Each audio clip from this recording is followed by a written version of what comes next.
दोस्तों, मैं आपका मित्र राजा यादव आपका अपने YouTube channel HWR online classes में स्वागत करता हूं।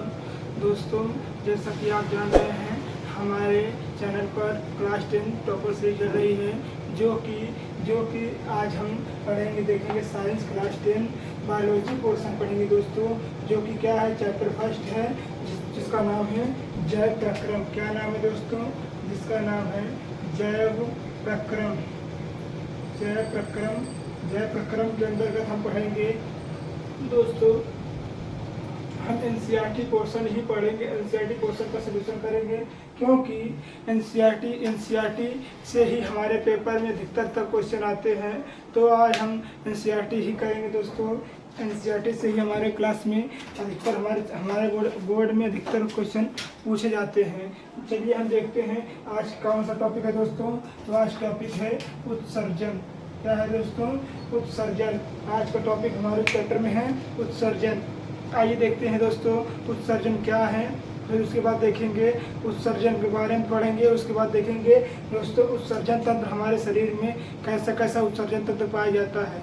आइए, शरीर की कोशिका में अनेक प्रकार की रासायनिक अभिक्रिया होती है। जैसा कि आप जान रहे हैं, हमारे शरीर में अनेक प्रकार की रासायनिक अभिक्रियाएं होती रहती हैं। जैसे दोस्तों देखिए, शरीर की कोशिका में अनेक प्रकार के रासायनिक अभिक्रियाएं होती रहती है। जैसे दोस्तों पसीना आना, डकार आना, जिसे बोलते हैं हम, जिसको डकार आना भी बोलते हैं, या हिचकी आना, और अन्य प्रकार की क्रिया होती है। जैसे हमारे पास तो वो भी एक अभिक्रिया ही हो रही है। क्या हो रही है?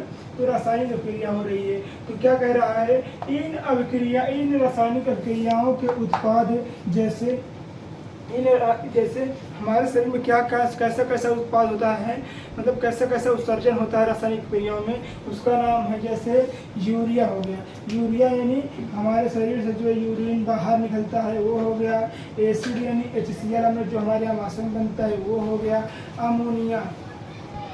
अमोनिया है, यूरिया हो गया। और अमोनिया, इसका निर्माण मतलब अमोनिया का निर्माण होता है जिनकी शरीर को आवश्यकता नहीं होती है दोस्तों। हमारे शरीर में ना तो एसिड के अधिक एसिड बढ़ जाएगा तो हमें एसिडिटी हो जाएगा दोस्तों, जिससे हमारे पेट में अपचयी क्रिया होने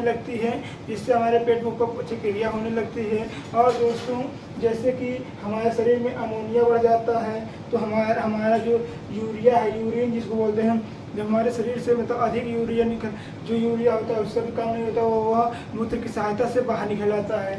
ठीक है दोस्तों, क्या कह रहा है, अमोनिया का निर्माण होता है जिनकी शरीर में आवश्यकता नहीं होती है दोस्तों। तो हमारे शरीर में इसकी आवश्यकता नहीं होती है। फिर क्या कह रहा है, जिनकी उपस्थिति शरीर के लिए हानिकारक हो सकती है। सही बात है दोस्तों, अगर हमारे शरीर में यूरिन बढ़ जाए यानी यूरिया बढ़ जाए, एसिड बढ़ जाती है, तो हमें उपपचयी क्रिया द्वारा दिक्कत आने लगती है। पता चल जाता है हमारे शरीर में कोई ना कोई प्रॉब्लम आ गई है दोस्तों।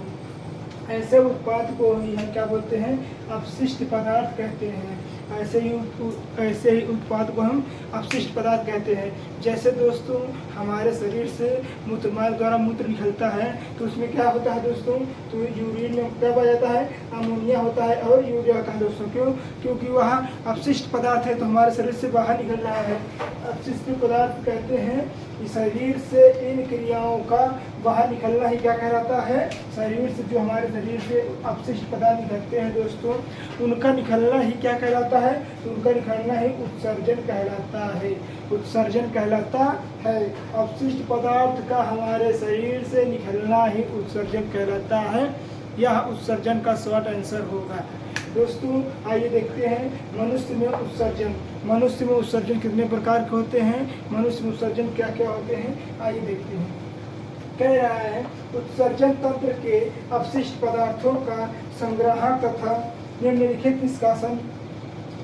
निष्कासन करता है। उत्सर्जन तंत्र के अंग निम्नलिखित है। दोस्तों जो हमारे शरीर में उत्सर्जन तंत्र हैं वो कई प्रकार के हैं दोस्तों।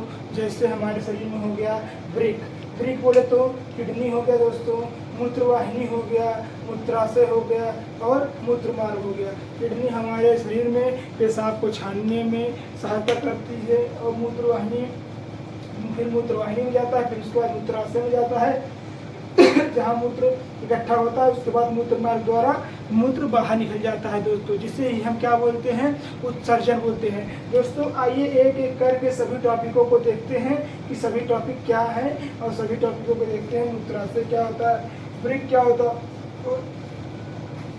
वृक्क क्या होता है, मूत्राशय के मूत्रवाहिनी क्या होता है, मूत्राशय क्या होता है और मूत्र मार्ग क्या होता है। आइए दोस्तों एक एक करके देखते हैं। मानव के अंदर जो शरीर के अंदर जो उत्सर्जन तंत्र होते हैं उसे हम एक एक करके देख लेते हैं कि कौन कौन सा उत्सर्जन तंत्र पाया जाता है। उत्सर्जन तंत्र नंबर 1 है वृक्क। वृक्क यानी बोले तो किडनी। क्या दोस्तों, वृक्क बोले तो किडनी। आइए देखते हैं किडनी का उत्सर्जन तंत्र में क्या योगदान है। आइए देखते हैं पहला किडनी जो है, किडनी का उत्सर्जन तंत्र में क्या योगदान है। तो मानव शरीर में सेम के बीज, जो दोस्तों सेम की बीज होती है ना, जिस तरह सेम की बीज ऐसे होती है दोस्तों, किस प्रकार होती है, जिस तरह सेम की बीज ऐसे होती है दोस्तों, ऐसे होती है, ठीक इसी प्रकार किडनी भी हमारी होती है। किस तरह होती है दोस्तों, तो ठीक सेम के बीज की आकृति वाले दो। दोस्तों अगर आपको पेपर में आ जाए कि सेम बीज की आकृति पर का कौन सा ऐसा उत्सर्जन तंत्र जो सेम की बीज की आकृति का होता है, तो आप कौन सा आंसर देंगे दोस्तों, तो आप आंसर देंगे कि किडनी। क्या दोस्तों, किडनी। हार्ट मत देने लगिएगा, नहीं हार्ट दे दीजिए। तो क्या कह रहा है, मानव के शरीर में सेम के बीज बोले तो बिया जिसको बोलते हैं, सेम के बीज की आकृति के वाले दो वृक्क क्या होते हैं, वृक्क बोले तो किडनी। क्या, वृक्क रीढ़ के हड्डी के दोनों ओर, जो हमारे पीछे की रीढ़ की हड्डी होती है दोस्तों, उसके जो दोनों तरफ होते हैं सेम के बीज के आकार के जो होते हैं वृक्क, वो कहाँ होते हैं, तो रीढ़ के हड्डी के दोनों ओर पेट के पीछे भाग में होते हैं। कहाँ होते हैं दोस्तों, तो पेट के पीछे के भाग में होते हैं, जिसे हम क्या बोलते हैं, जिसे हम बोलते हैं दोस्तों वृक्क। तो कहाँ होते हैं, तो रीढ़ के हड्डी के दोनों पेट के पीछे भाग में होते हैं, जिसे हम क्या बोलते हैं, वृक्क बोलते हैं। तो वृक्क को लाखों नेफ्रॉन, क्या दोस्तों, लाखों नेफ्रॉन रक्त को साफ करते हैं। कौन साफ करता है दोस्तों, तो नेफ्रॉन साफ करता है। दोस्तों इस बार 2022 और 2024 लगातार 3 बार या 5 नंबर के क्वेश्चन में आया है कि नेफ्रॉन क्या होते हैं, नेफ्रॉन क्या होते हैं, नेफ्रॉन का डायग्राम बनाइए और नेफ्रॉन में किडनी का क्या योगदान है। दोस्तों अगर आप कमेंट में बोलेंगे नेफ्रॉन का डायग्राम और नेफ्रॉन के बारे में बताइए तो हम अवश्य बताएंगे दोस्तों। तो क्या कह रहा है, लाखों नेफ्रॉन रक्त को साफ करते हैं। क्या करते हैं, तो जो खून होता है उसको साफ करने का काम करते हैं। जो दोस्तों शुद्ध रक्त होता है, जो हमारे शरीर में शुद्ध नेफ्रॉन होता है दोस्तों, वो शुद्ध रक्त को कहा दोस्तों, रीनल एक हमारे पर अंदर सिरा, जो हमारे अंदर कोशिका होती है, रीनल सिरा द्वारा वापस शरीर को भेज दिया जाता है। कहाँ भेज दिया जाता है दोस्तों, तो रीनल सिरा जो होता है उसके द्वारा वापस कहाँ भेज दिया जाता है, तो रीनल सिरा द्वारा वापस शरीर में भेज दिया जाता है, वापस शरीर में भेज दिया जाता है। व्यर्थ पदार्थ, जो व्यर्थ पदार्थ होते हैं, जो हमारे शरीर में मूत्र जिसको बोलते हैं, जो व्यर्थ पदार्थ होते हैं वो कहाँ चले जाते हैं, तो मूत्रवाहिनी के सहारे मूत्राशय में पहुंच जाते हैं। कहाँ पहुंच जाते हैं दोस्तों, तो मूत्रवाहिनी के सहारे मूत्राशय में पहुंच जाते हैं। आइए देखते हैं नेक्स्ट क्वेश्चन। आइए देखते हैं दोस्तों मूत्रवाहिनी। मूत्रवाहिनी नलिका क्या होती है, आइए देखते हैं। जिसको हम इंग्लिश में क्या बोलते हैं, तो इंग्लिश में इसको हम यूरेटर बोलते हैं। क्या बोलते हैं दोस्तों मूत्राशय को, तो मूत्राशय को हम इंग्लिश में यूरेटर भी कहते हैं। आइए देखते हैं मूत्राशय या मूत्रवाहिनी नलिका क्या होती है। तो ये वृक्क से निकलकर, कहाँ से निकलकर दोस्तों, वृक्क से यानी किडनी से निकलकर मूत्राशय तक जाती है। दोस्तों जो किडनी में क्या बचा था दोस्तों, किडनी में जो व्यर्थ पदार्थ बचा था मूत्रवाहिनी के सहारे कहाँ गया था, तो मूत्राशय में गया था।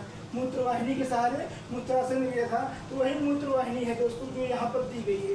क्या कह रहा है, ये व्यर्थ से, ये वृक्क से निकली, ये वृक्क से निकलकर मूत्राशय तक जाती है। कहाँ तक जाती है, तो दोस्तों वृक्क से निकलकर मूत्राशय तक जाती है। इसकी भित्ति में, भित्ति बोले तो दीवार, भित्ति बोले तो दीवार, भित्ति बोले तो दीवार में क्रमाकुंचन पाया जाता है। क्या पाया जाता है दोस्तों, क्रमाकुंचन। क्रमाकुंचन बोले तो दोस्तों, क्रमाकुंचन बोले तो जैसे ऐंठन होती है, या तो बोले तो सिकुड़न होती है, वो पाया जाता है। या तो बोले दोस्तों मतलब जैसे ऐंठन गुठन होती है, क्रमाकुंचन ऐसे मतलब ऐंठ गोठ रहते हैं, फिर क्रमाकुंचन पाया जाता है, जिसके फलस्वरूप मूत्र आगे ही की ओर बढ़ता है। यानी बोल सकते हैं इसमें प्रेशर होता है। क्या होता है दोस्तों, तो इसमें क्रमाकुंचन या प्रेशर बोल सकते हैं कि प्रेशर होता है, पाया जाता है, जिसके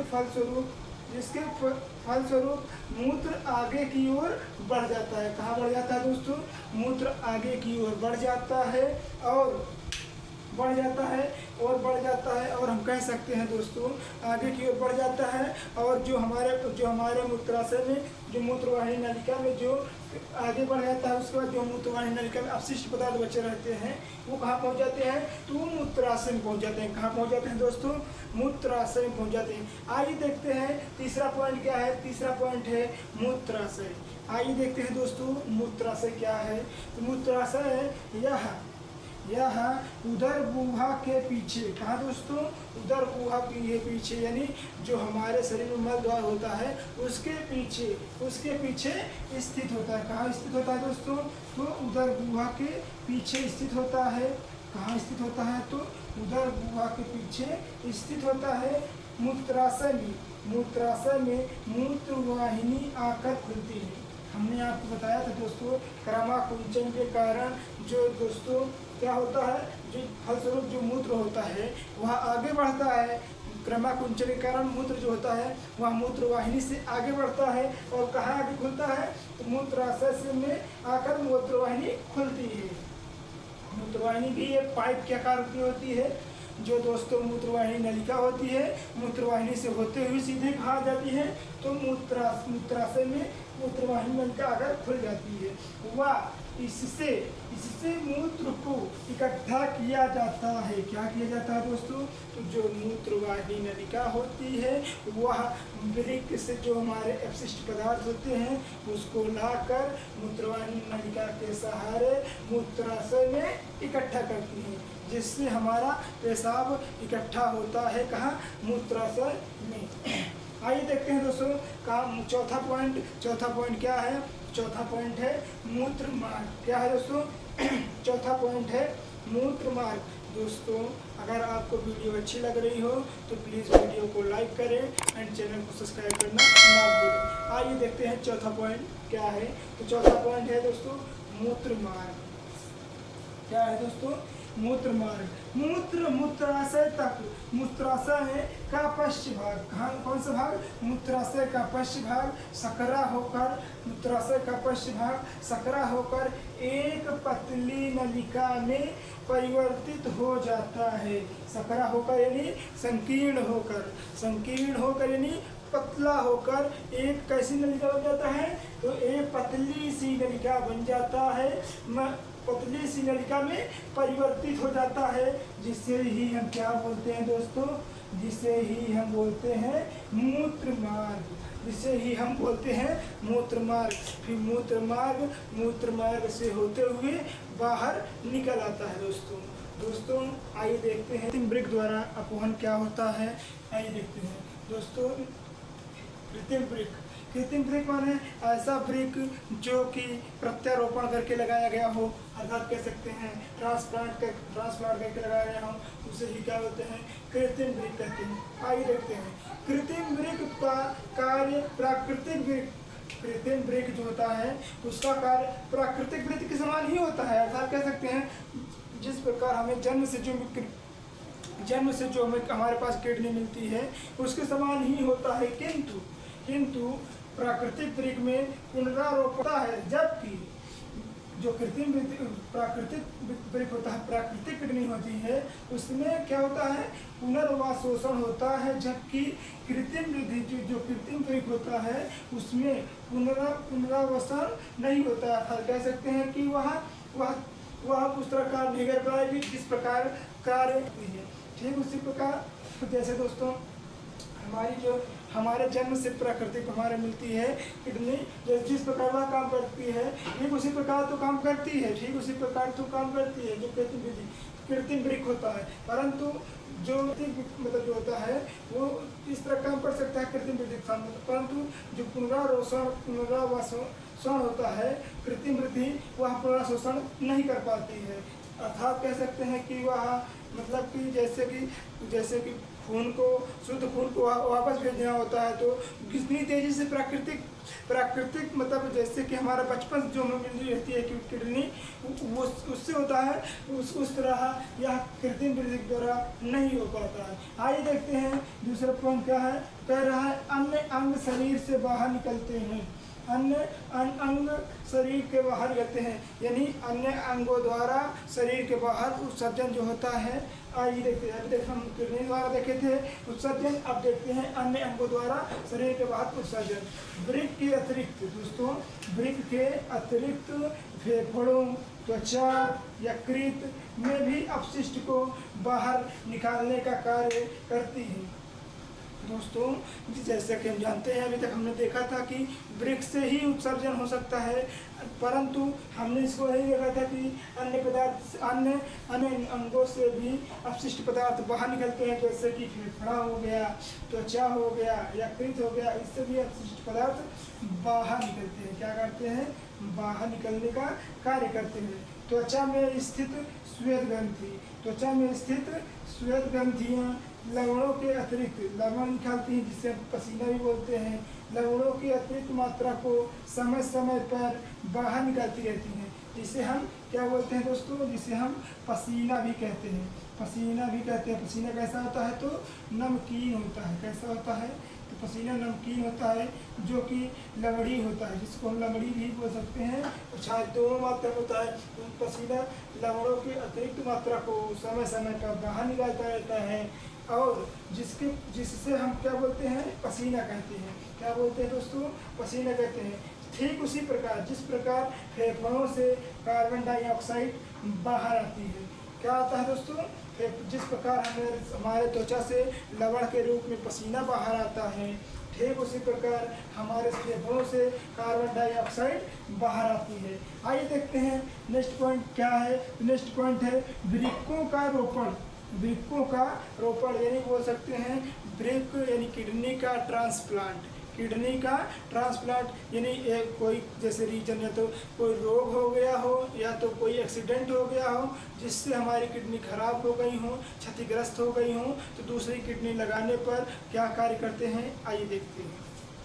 क्या कह रहा है, वृक्कों का रोपण यानी कुछ रोगों के कारण अथवा कभी कभी दुर्घटना के कारण, यानी कोई रोग हुआ हो या कभी कभी कोई दुर्घटना हो जाती है दोस्तों, जिसके कारण वृक्क क्षतिग्रस्त हो जाता है। क्या हो जाता है, वृक्क क्षतिग्रस्त यानी वृक्क हमारी जो किडनी होती है खराब हो जाती है। क्यों खराब होती है दोस्तों, क्योंकि हमारे जो शरीर में नेफ्रॉन होता है दोस्तों, हमने आपको बताया था कि नेफ्रॉनों की संख्या कितनी होती है, नेफ्रॉनों के अंदर जो उसकी संख्या होती है 10 लाख होती है। इसी कारण हमारा किडनी खराब हो जाती है, जिसे हम बोलते हैं क्षतिग्रस्त हो जाती है। लगभग 10 लाख से अधिक होता है। एक व्यक्ति 10 लाख से अधिक होता है। इसी कारण हमारे किडनी में जो कोशिकाएं होती हैं नेफ्रॉनों में वो खराब हो जाती है, इसीलिए किडनी खराब हो जाती है, जिसको बोलते हैं दुर्घटना के कारण क्या हो गई है, किडनी हमारी एक्सपायर हो गई है। फिर क्या कह रहा है, एक व्यक्ति केवल एक किडनी के सहारे जी तो सकता है। एक व्यक्ति एक किडनी के सहारे जीवित रह सकता है। दोनों किडनी खराब, अगर एक किडनी खराब है एक किडनी सही है तो वो जी लेगा व्यक्ति, परंतु कभी कभी अगर दोनों किडनी खराब हो जाती है दोस्तों तो मृत्यु भी हो सकती है। परंतु आज के आधुनिक युग के कारण हमारे किडनी को ट्रांसप्लांट के कारण अब इसका प्रत्यारोपण किया जा रहा है, अर्थात कह सकते हैं कि किडनी को निकाल कर दूसरी किडनी लगाई जा रही है। दोस्तों आधुनिक युग इतना बढ़ गया है कि आजकल तो किडनी भी लगाई जा रही है जिससे व्यक्ति अधिक समय तक जीवित रह सके। थैंक यू दोस्तों, आज की वीडियो में बस इतना ही दोस्तों। ये चैप्टर आज यही समाप्त हुआ। अब नेक्स्ट टॉपिक में नेक्स्ट चैप्टर देखेंगे दोस्तों। अगर आपको वीडियो अच्छी लगी हो तो प्लीज़ वीडियो को लाइक करें एंड चैनल को सब्सक्राइब करना ना भूलें। Thank you.